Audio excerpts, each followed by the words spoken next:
Nikhil, pine flex.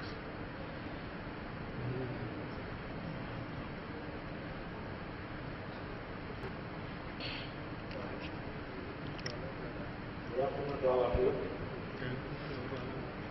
So I'm going to say something about reproductive ecology of some non-viviparous mangrove plant species.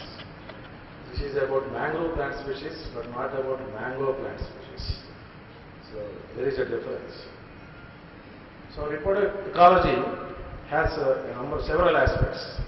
Phenological aspects: leaf fall phenology, leaf flushing phenology, flowering, pollination, fruiting behavior, fruiting phenology, and then seed dispersal, and then regeneration. So all these things are collectively discussed and explained under reproductive ecology. So that is what reproductive ecology means.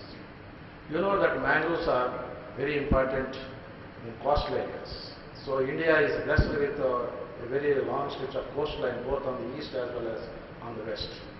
So India is blessed that way with a lot of mangrove cover.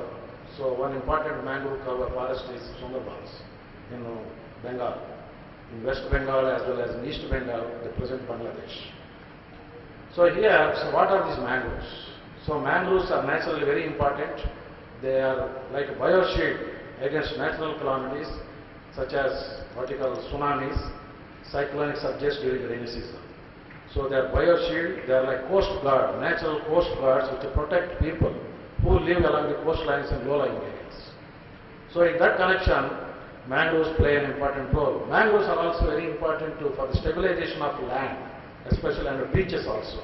Otherwise, beach erosion will be there, and then subsequently land erosion will be there. So that way also mangrove plants with their vast root system, they stabilize the land and therefore they protect people on land. So mangroves are nothing but assemblage of trees and shrubs that grow in the intertidal region. So tidal region of tropical as well as subtropical parts of the world. So subtropical parts of the world.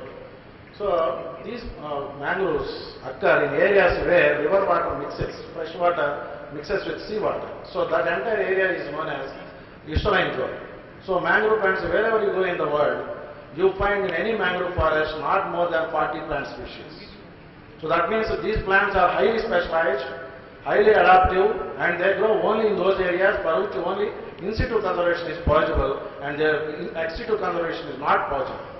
And these mangrove forests are very important for fishery resources, for the development of fishery resources, for seafood, because the root system is very important in the rhizosphere. All these fishes and other aquatic organisms take shelter, breed and feed in those areas.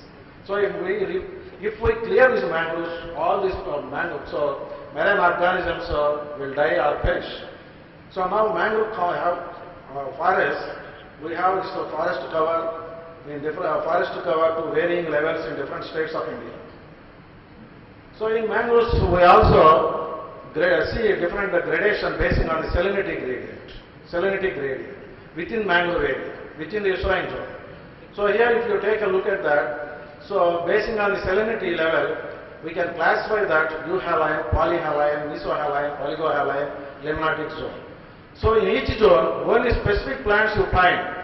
So all mangrove plants you do not find and you can't find in each and every saline zone here within the mangroves. That means in euhaline zone you find a set of plant species of mangroves. And again, likewise in polyhaline zone and mesohaline zone, oligohaline zone and limnatic zone.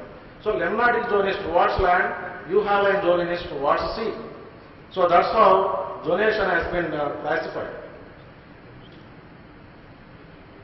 So mangroves have a particular type of reproductive system here, viviparous system.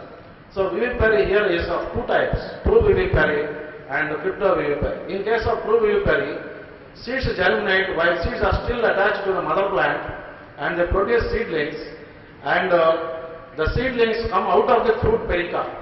So therefore seedlings are naked and they are exposed and they are chlorophyllous and they produce their own food while seedlings are still attached to the mother plant.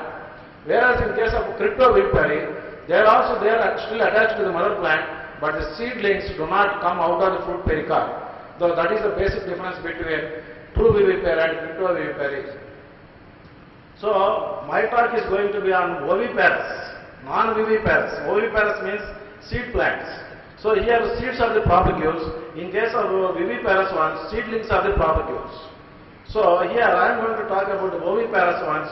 So even these oviparous ones, mangrove associates, say for example here Cisalpinia crista, Ipomea pescapre, Ipomea tuba, Melacra capitata.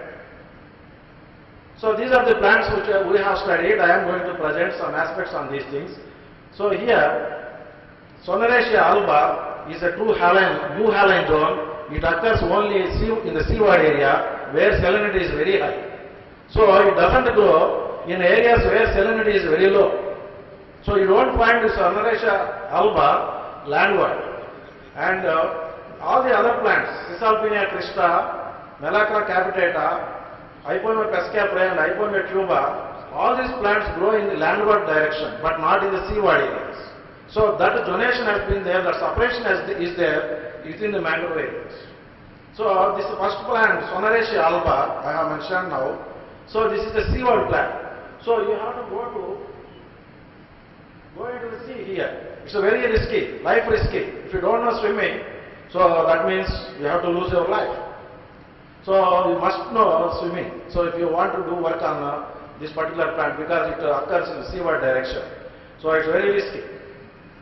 This is the area where you find Soneraceae alba.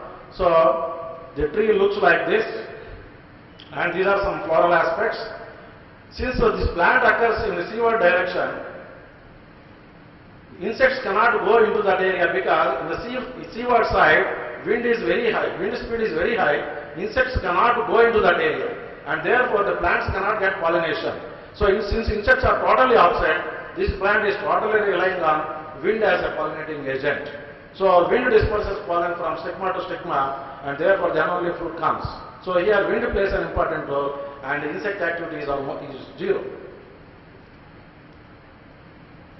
So here this is a self-compatible plant. Even in the absence of insects, it produces fruit, but wind is very important for getting more fruit set. So these are the fruits of Soneraceae alba, and this is about regeneration. So the seeds fall to the ground where within the vicinity of the mother plant.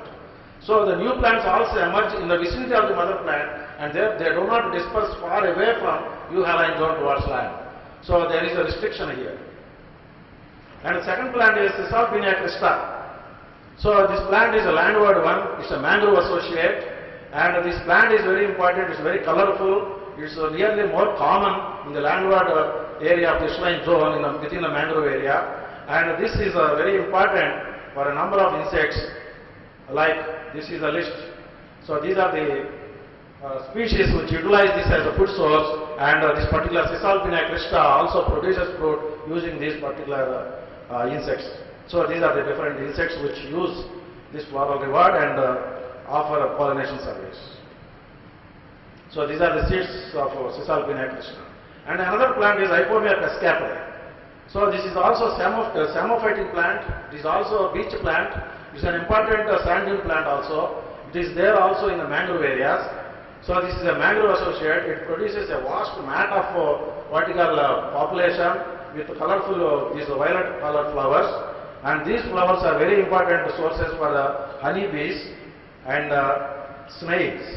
Snails also use this as a food because pollen is protein rich, and therefore snails feed on this pollen. So therefore it is both bee pollinated as well as snail pollinated. So that is a Malacophilus.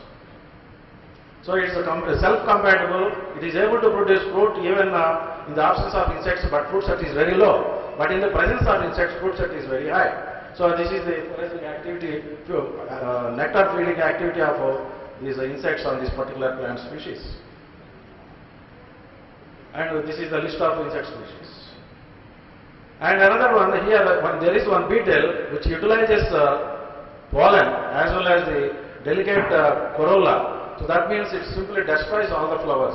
So that is affecting the reproductive success of this particular Ipomea pescapre. And it's a very good sand binder. It keeps the soil intact. For the stabilization of sand, or for the accumulation of sand, for the accretion of sand. So these are fruits which are mature, so they have to withstand sand burial, because beach line there is a lot of wind, and therefore sand blasting will be there, and salt spray is there. So this plant is highly specialized, it withstands all these adversities there.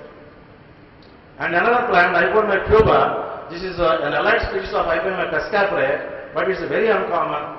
So it also uses certain insect species for its reproduction, and this beetle also feeds on this, and it's affecting the distribution range of this and population size of this particular Hypormia tuba as a mangrove associate in the eastern Indo. So this is also self-compatible. Even in the absence of insects it produces fruit, but fruit set is very low, 6%. But in the presence of insects, fruit set is very high. There is one more plant, Malacca capitata, it's purely landwards plant. So it's almost lives very close to the land. So during this particular rainy season, early part of rainy season, so it produces it thrives well, flourishes well, and produces very quickly all the leaves, vegetative phase as well as flowering, and it attracts a number of insects, it supports a number of insects.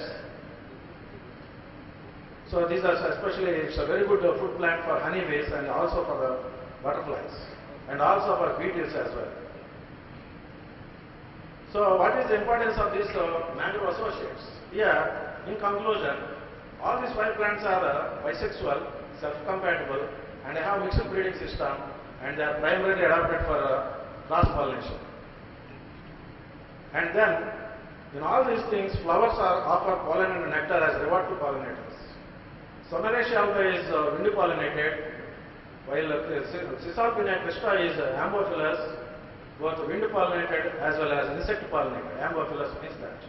Hypormia pescaprae is melitophilous and malopophilous, bee pollinated and snail pollinated. Hypormia tuba is spingophilous, it is a hawk moth and a butterfly pollinated. Malacca capitata is entomophilous, it is insect pollinated. So here Someraceae alba with other seaward plants like Agelaitis and Cereops. So these plants are very important in building mangrove forest in the seaward mangrove areas. And the other mangrove associates which I have mentioned, they are very important in building landward mangrove cover. These mangrove associates are very important for sustaining flower-dependent insect species, which while collecting the forage contribute to pollination of subsequent fruit or seed set. Since these plants occur either in small patches or in pure stands, they provide the required levels of nutrients through their pollen and the nectar to local insects. Previous studies from the same mangrove forest showed that the same insects also affect pollination in case of true mangroves, which occur in mesohaline zone and oligohaline zone. So these plants are very important to support insects. Subsequently, these insects will move to mesohaline zone and oligohaline zone to pollinate to those mangrove plants which occur in those areas. So therefore, mangrove associates play an important role in supporting the local insects when true mangrove plants are not in flowering. So this is the essence of this particular paper. Thank you very much. Thank you, Dr. Raju. Questions?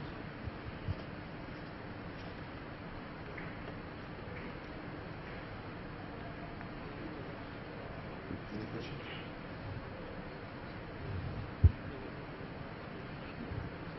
Thank you, Dr. Raju.